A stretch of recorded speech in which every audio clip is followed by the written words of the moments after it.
O Senhor esteja convosco. Ele está no meio de nós. Proclamação do Evangelho de Jesus Cristo segundo Mateus. Glória a vós, Senhor. A origem de Jesus Cristo foi assim. Maria, sua mãe, estava prometida em casamento a José, e antes de viverem juntos, ela ficou grávida pela ação do Espírito Santo. José, seu marido, era justo e, não querendo denunciá-la, resolveram abandonar Maria em segredo. Enquanto José pensava nisso, eis que o anjo do Senhor apareceu-lhe em sonho e lhe disse: José, filho de Davi, não tenhas medo de receber Maria como tua esposa, porque ela concebeu pela ação do Espírito Santo. Ela dará à luz um filho, e tu lhe darás o nome de Jesus, pois ele vai salvar o seu povo dos seus pecados. Tudo isso aconteceu para se cumprir o que o Senhor havia dito pelo profeta: eis que a virgem conceberá e dará à luz um filho. Ele será chamado pelo nome de Emanuel, que significa Deus está conosco. Quando acordou, José fez conforme o anjo do Senhor havia mandado e aceitou sua esposa. Palavra da salvação. Glória a vós, Senhor.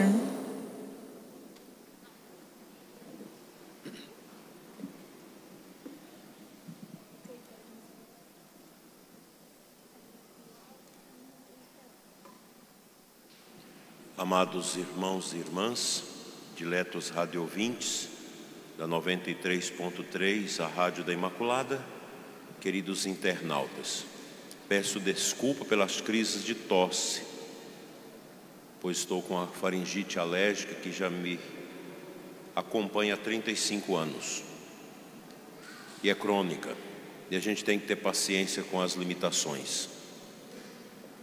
Agora à tarde, meditando em oração sobre os temas do Natal, do Advento, que são temas que a Sagrada Escritura nos dá.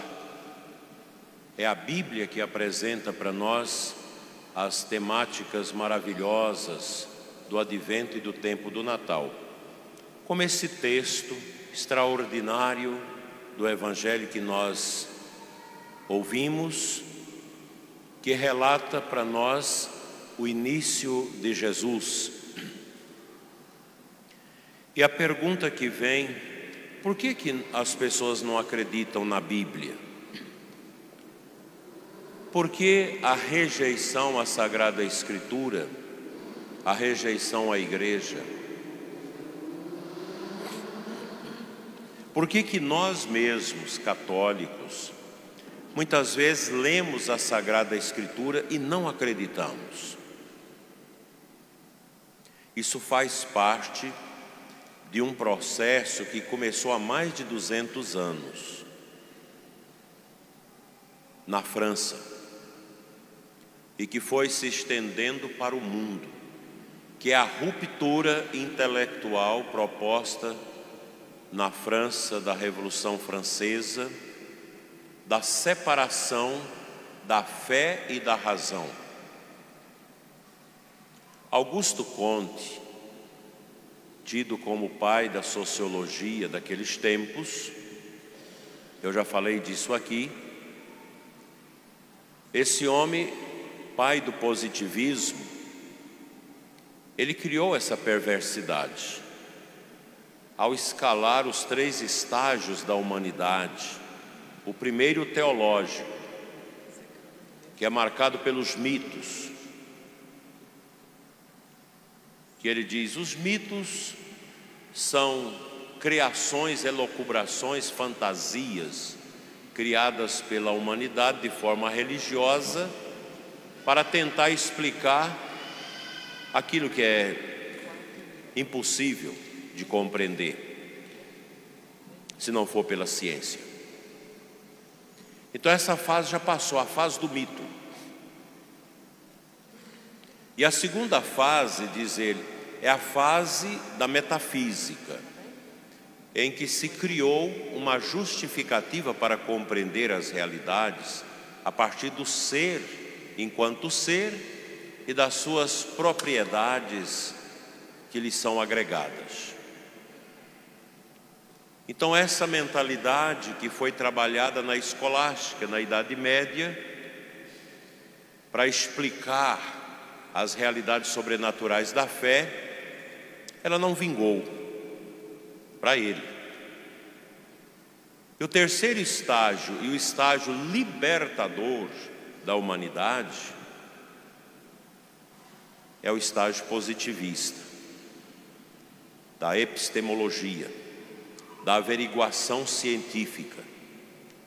Aquilo que não é averiguável, diz ele, pela ciência, pelo experimento laboratorial, não pode ser considerado como verdadeiro. Então a fé não tem como você experimentar no laboratório, Deus também não. Então isso não existe. E aí nós começamos a viver uma ditadura da pseudociência, que vem sendo desmascarada por grandes teólogos, como o próprio Einstein, que acreditava em Deus, e James Collins, nos últimos tempos, já velhinho, acho, se ainda não morreu, grande engenheiro do genoma humano, que diz que não tem nada de contradição entre a fé e a ciência. E João Paulo II deixou isso muito claro na sua encíclica Fides et Ratio, a fé e a razão. Nós precisamos da fé, porque ela dá sentido à nossa vida, e precisamos da razão. E o ser humano, ele compreende as realidades através da luz natural da razão. Deus nos fez espiritualmente, e a nossa inteligência, a razão nossa, ela pode iluminar o nosso conhecimento. E uma segunda etapa de conhecimento da verdade se dá pela iluminação da fé. São duas realidades. Então essa ignorância ideológica de que a ciência é que sabe tudo, sempre tem levado a humanidade a esbarrar em grandes prejuízos, como a Covid, em que se levantou tantos argumentos, tudo é a ciência. Quem se colocava contra o lockdown, quem se colocava contra a obrigatoriedade determinante da vacina, quem se colocava contra o passaporte vacinal, era negacionista. Você é inimigo da ciência. Você é obscurantista. E agora já está aí as provas. Provas sobradas de que erraram feio, porque não seguiram a ciência, mas a ideologia revestida de ciência. Por isso que não se compreende a Bíblia. E a gente escuta os alunos, tanto do ensino fundamental como também das universidades, falarem coisas horrorosas para a gente que escutam nas aulas, das críticas à Bíblia Sagrada. A ignorância é uma ciência torta, ciência saci pererê, que só tem uma perna, só tem a razão e não tem a fé. Não funciona. Quando nós lemos hoje sobre a criação, sobre a encarnação de Jesus Cristo, a Sagrada Escritura está dizendo para nós verdades de fé. Não tem como provar cientificamente a encarnação de Jesus Cristo. Ela se deu por milagre. O milagre transpõe os umbrais da epistemologia, da capacidade de averiguação, de tudo isso. Os interventos de Deus são enormes.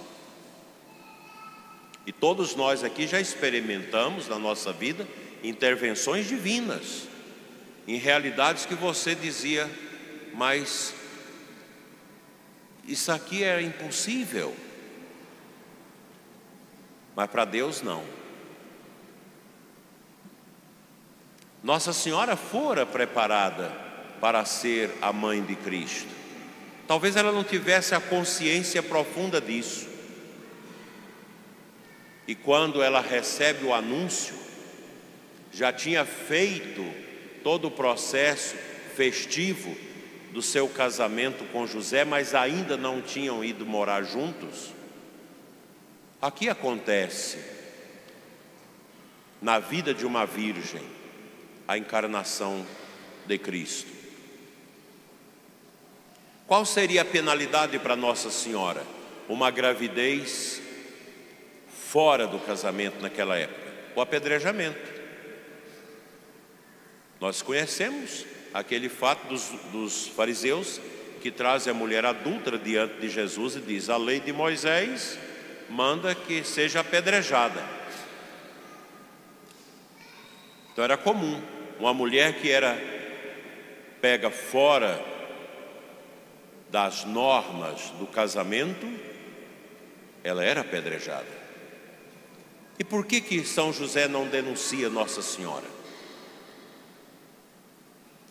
E aqui eu vou me ater a uma palavra muito importante do Evangelho. O evangelista chama São José de o justo. Quem é justo? O santo. O santo é justo. E São José não briga com Maria, não denuncia a Virgem Maria aos maiorais dos judeus. Ele resolve abandoná-la em silêncio. E aqui a gente pode até fazer uma elucubração que eu não sei se é verdade. Será que São José não resolveu abandonar Nossa Senhora porque ele já tinha consciência que aquele menino que ele iria cuidar era Deus e que ele não seria capaz, não se sentia hábil para cuidar e zelar do menino que havia de nascer?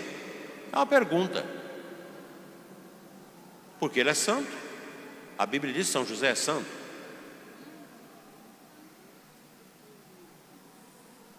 E foi o anjo que lhe avisou.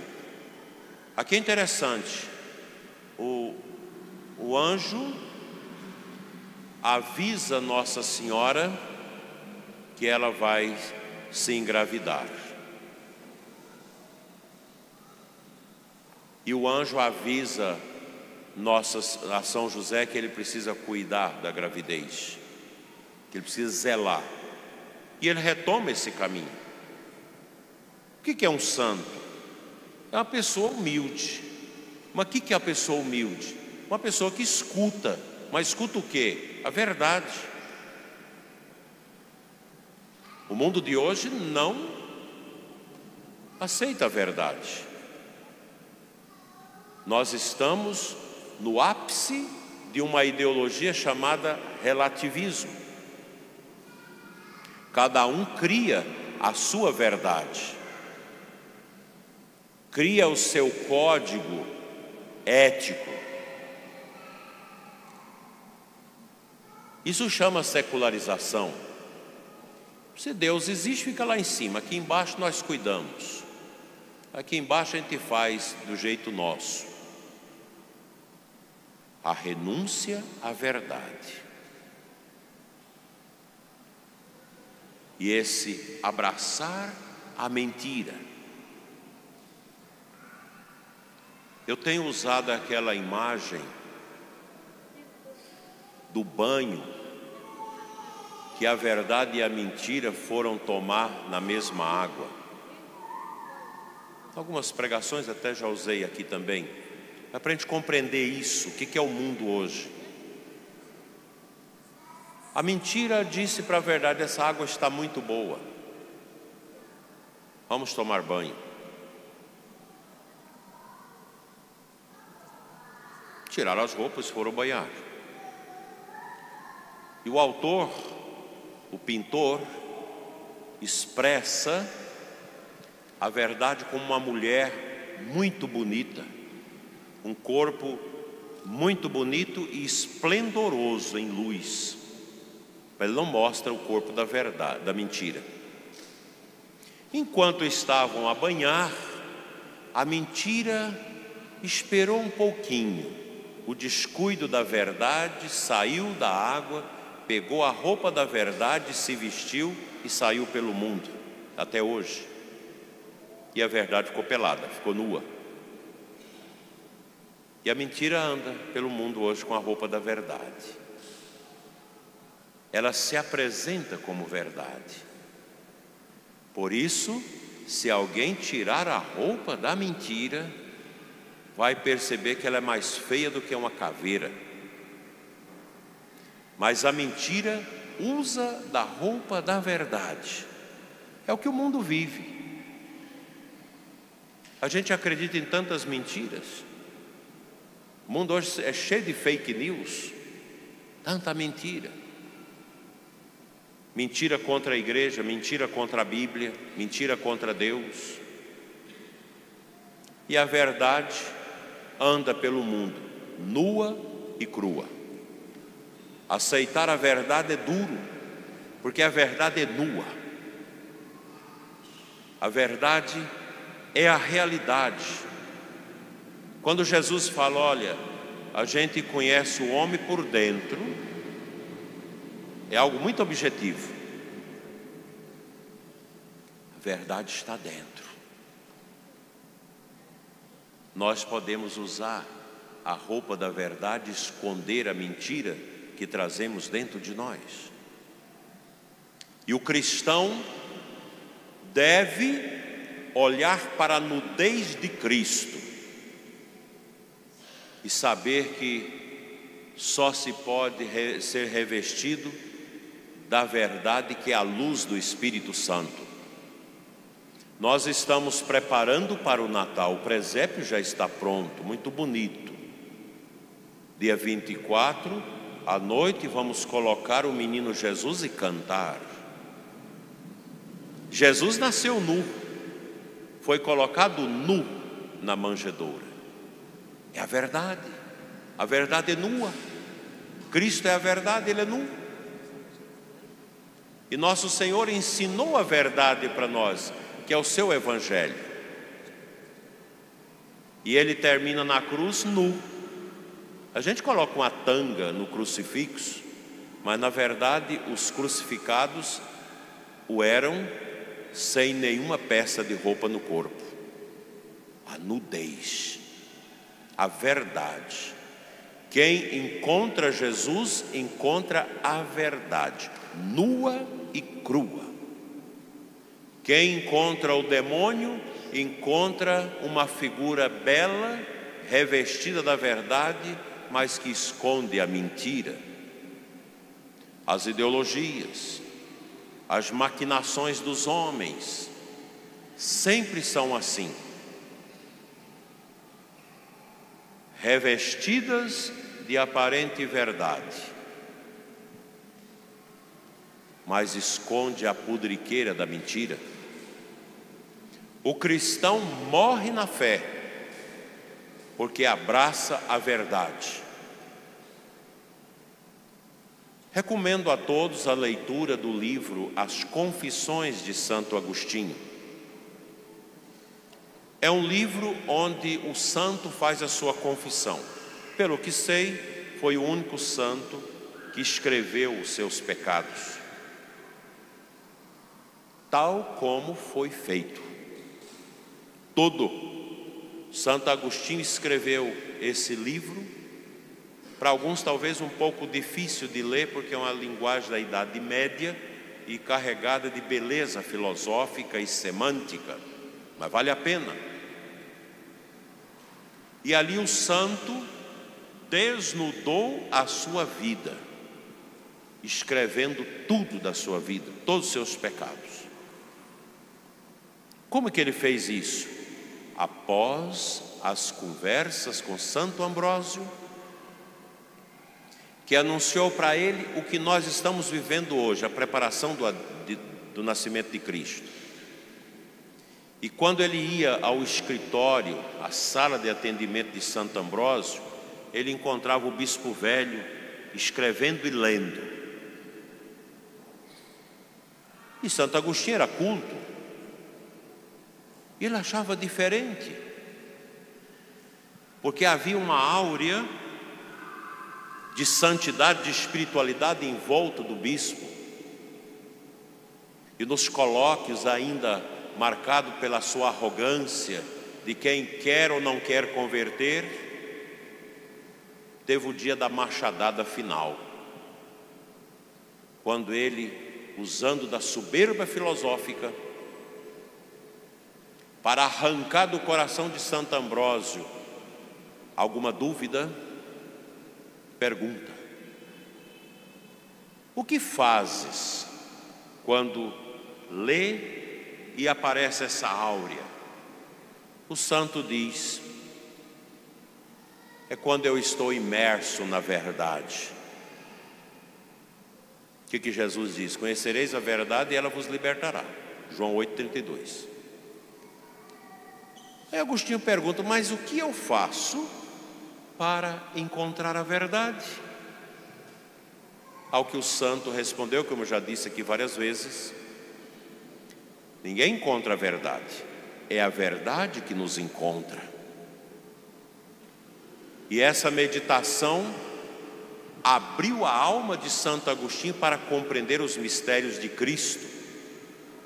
Tudo que vocês encontrarem de Santo Agostinho sobre os salmos, sobre os evangelhos, sobre as escrituras, é carregado de uma grande beleza, porque o santo deixou a verdade entrar dentro dele. E quando você encontra a verdade, ela é nua, e a verdade tira a nossa roupa da mentira, da falsidade. A verdade acrisola o coração da pessoa humana com o fogo da fé. E Santo Agostinho foi tomado pela fé. E eu digo para vocês que a igreja não seria o que é hoje sem Santo Agostinho. Leiam as Confissões de Santo Agostinho. Compre o livro, dê de presente para alguém, leia, passa para outros. Vale a pena.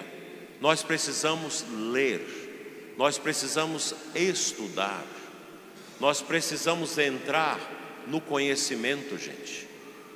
A falta de leitura levou o Brasil a uma pobreza cultural imensa e a vivermos nessa espiral do silêncio. Tudo que é mentira que as pessoas falam, na Globo, em tudo quanto há, a gente acredita, porque nós não desenvolvemos o nosso senso crítico. A gente precisa ler.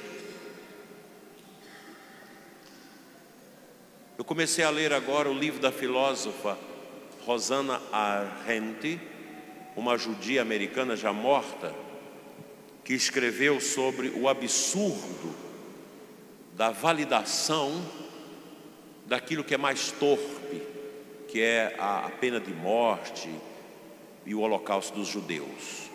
É impressionante como uma pessoa inteligente de fé vai dissecando esses corpos bonitos, com tanta aparência de verdade, mas que esconde a pudriqueira da mentira.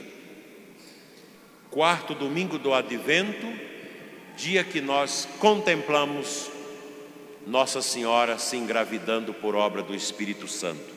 Dia que nós oramos pelas grávidas.